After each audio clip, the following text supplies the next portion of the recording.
ನಮಸ್ಕಾರ ವೀಕ್ಷಕರೇ, ಪಾಕಶಾಸ್ತ್ರ ಚಾನಲ್ಗೆ ಸ್ವಾಗತ. ಇವತ್ತು ನಾನು ಸೀಮೆ ಬದನೆಕಾಯಿ ಪಲ್ಯನ ನಿಮ್ಮ ಜೊತೆ ಶೇರ್ ಮಾಡ್ಕೊಳ್ತಿದ್ದೆ. ನೀವು ಸೀಮೆ ಬದನೆಕಾಯಿ ತಿನ್ನೋದಿಲ್ಲ ಅನ್ನೋರಿದ್ರೂ ಈ ರೀತಿ ಪಲ್ಯ ಮಾಡ್ಕೊಳ್ಳಿ. ಈ ಮಸಾಲೆ ಹಾಕಿಬಿಟ್ಟು ಸೂಪರ್ ಆಗಿರುವಂಥ ಟೇಸ್ಟ್ ಕೊಡುತ್ತೆ. ಮತ್ತೆ ನೀವು ಸೀಮೆ ಬದನೆಕಾಯಿ ತೊಗೊಬಂದುಬಿಟ್ಟು ಪಲ್ಯನ ಮಾಡ್ಕೊಳ್ತೀರಿ. ರೋಟಿ ಚಪಾತಿಗೆ ಸೈಡ್ ಡಿಶ್ ಆಗಿ ಅನ್ನಕ್ಕೆ ಕಲಿಸ್ಕೊಳ್ಬೋದು. ಅಷ್ಟು ಚೆನ್ನಾಗಾಗುತ್ತೆ. ಒಮ್ಮೆ ನೀವು ಇದನ್ನು ಟ್ರೈ ಮಾಡಿದರೆ ಗೊತ್ತಾಗುತ್ತೆ, ಅಷ್ಟು ಸೂಪರ್ ಆಗಿರುವಂಥ ಟೇಸ್ಟ್ ಕೊಡುತ್ತೆ ಇದು. ವಿಡಿಯೋವನ್ನು ಪೂರ್ತಿಯಾಗಿ ನೋಡಿ, ಇನ್ನೊಬ್ರಿಗೂ ಶೇರ್ ಮಾಡಿ, ಹಾಗೆ ಲೈಕ್ ಮಾಡಿ ಸಪೋರ್ಟ್ ಮಾಡಿ. ನನ್ನ ಚಾನಲನ್ನು ಸಬ್ಸ್ಕ್ರೈಬ್ ಮಾಡ್ಕೊಂಡಿಲ್ಲ ಅಂದರೆ ಸಬ್ಸ್ಕ್ರೈಬ್ ಮಾಡ್ಕೊಳ್ಳಿ. ಪಕ್ಕದಲ್ಲಿರುವಂಥ ಬೆಲ್ ಬಟನನ್ನು ಕ್ಲಿಕ್ ಮಾಡಿ. ನಾ ಮಾಡುವ ರೆಸಿಪಿಯ ನೋಟಿಫಿಕೇಷನ್ ಫಸ್ಟ್ ನಿಮಗೆ ಬರುತ್ತೆ. ಸಿಂಪಲ್ಲಾಗಿ ಟೇಸ್ಟಿಯಾಗಿರುವಂಥ ಪಟಾಪಟ ಮಾಡ್ಕೊಳ್ಳುವಂಥ ರೆಸಿಪಿಗಳನ್ನು ನಾನು ಶೇರ್ ಮಾಡ್ತಾ ಇರ್ತೇನೆ.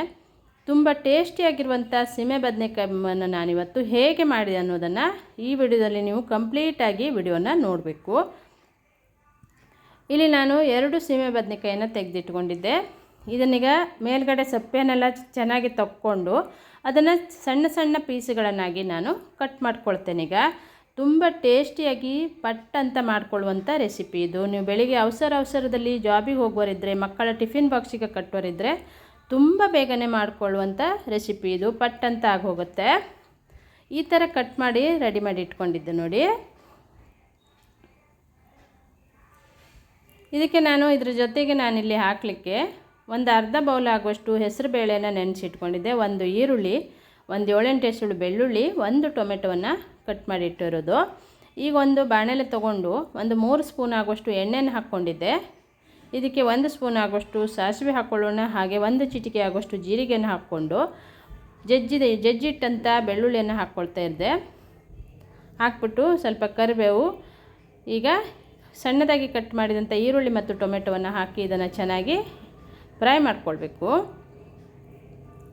ಇದು ಫ್ರೈ ಆಗ್ತಾ ಇದ್ದಂಗೆ ನೆನೆಸಿಟ್ಕೊಂಡಂಥ ಹೆಸರು ಬೇಳೆಯನ್ನು ಹಾಕ್ಕೊಳ್ತೇನೆ ನಾನೀಗ. ಹೆಸರು ಬೇಳೆಯನ್ನು ಒಂದು ಅರ್ಧ ಗಂಟೆ ಮೊದಲು ನೆನೆಸಿಟ್ಕೊಂಡಿದ್ದೆ. ಈಗ ರುಚಿಗೆ ತಕ್ಕಷ್ಟು ಉಪ್ಪನ್ನು ಹಾಕ್ಕೊಳ್ಳೋಣ. ಒಂದು 2 ನಿಮಿಷ ಹೆಸರು ಬೇಳೆಯನ್ನು ಬೇಯಿಸ್ಕೊಳ್ಳೋಣ.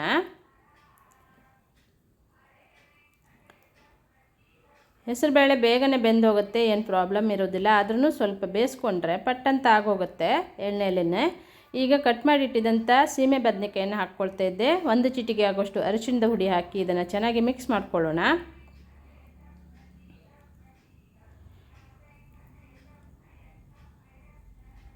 ಈಗ ಸ್ವಲ್ಪ ನೀರು ಹಾಕಿದ್ದೆ ನಾನು.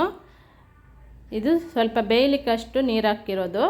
ಈಗ ಪಲ್ಯ ಮಾಡ್ತಿರೋದ್ರಿಂದ ನೀರು ಜಾಸ್ತಿನೂ ಹಾಕುವ ಅವಶ್ಯಕತೆ ಇರೋದಿಲ್ಲ. ಸ್ವಲ್ಪ ಹಾಕಿ ಮುಚ್ಚಿಬಿಟ್ಟು ಬೇಯಿಸ್ಕೊಂಡ್ರೆ ಇದನ್ನು ನೀರೆಲ್ಲ ಆವಿಯಾಗಿ ಹೋಗುತ್ತೆ. ಆಮೇಲೆ ಇನ್ನೂ ಒಂದು ಸ್ವಲ್ಪ ಹೊತ್ತಿದ್ದು ಬೇಯಬೇಕು. ಈಗ ನಾನಿಲ್ಲಿ ಒಂದು 3 ಸ್ಪೂನ್ ಆಗುವಷ್ಟು, ದೊಡ್ಡ ಸ್ಪೂನ್ ಆಗುವಷ್ಟು ಹಸಿ ತೆಂಗಿನಕಾಯಿ ತುರಿಯನ್ನು ತುರಿದು ಹಾಕಿದ್ದೆ ನೋಡಿ. ತೆಂಗಿನಕಾಯಿ ತುರಿ ಆಪ್ಷನ್ನು, ಬೇಡ ಅನ್ನೋರಿದ್ದರೆ ಬಿಡ್ಬೋದು, ಇದು ಹಾಗೇನೂ ಮಾಡ್ಕೊಳ್ಬೋದು. ಈಗ ಮುಚ್ಚಿಬಿಟ್ಟು ಮತ್ತೆ ಬೇಯಿಸ್ಕೊಳ್ಳೋಣ. ಈಗ ಚೆನ್ನಾಗಿ ನೀರೆಲ್ಲ ಅದು ಆವಿಯಾಗಿ ಹೋಗಿ ಸೀಮೆ ಬದನೆಕಾಯಿನೂ ಚೆನ್ನಾಗಿ ಬೆಂದಿದೆ ನೋಡಿ, ಗೊತ್ತಾಗ್ತಾ ಇದೆ ನಿಮಗೆ. ಚೆನ್ನಾಗಿ ಬೆಂದಿದೆ. ಈಗ ಕಟ್ ಮಾಡಿದರೆ ಕಟ್ ಆಗುತ್ತೆ, ಅಷ್ಟು ಸೂಪರಾಗಿ ಬೆಂದಿದೆ. ಇಷ್ಟು ಬೆಂದರೆ ಸಾಕಿದು, ತುಂಬ ಮೆತ್ತಗಾಗುವುದೇನು ಬೇಡ. ಈಗ ನಮಗೆ ಖಾರಕ್ಕೆ ಎಷ್ಟು ಬೇಕು ನೋಡಿಕೊಂಡು ಮನೆಯಲ್ಲೇ ಮಾಡಿರುವಂಥ ಖಾರದ ಪುಡಿಯನ್ನು ಹಾಕ್ತಾ ಇರೋದು. ನೀವು ಯಾವ ಮಸಾಲೆ ಪುಡಿ ಬೇಕಾದರೂ ಹಾಕ್ಕೊಳ್ಬೋದು ಇಲ್ಲಿ. ಹಾಗೆ 1 ಸ್ಪೂನ್ ಆಗೋಷ್ಟು ಗರಂ ಮಸಾಲೆ ಹುಡಿಯನ್ನು ಹಾಕಿದೆ. ಚೆನ್ನಾಗಿ ಇದನ್ನು ಮಿಕ್ಸ್ ಮಾಡ್ಕೊಳ್ಳೋಣ.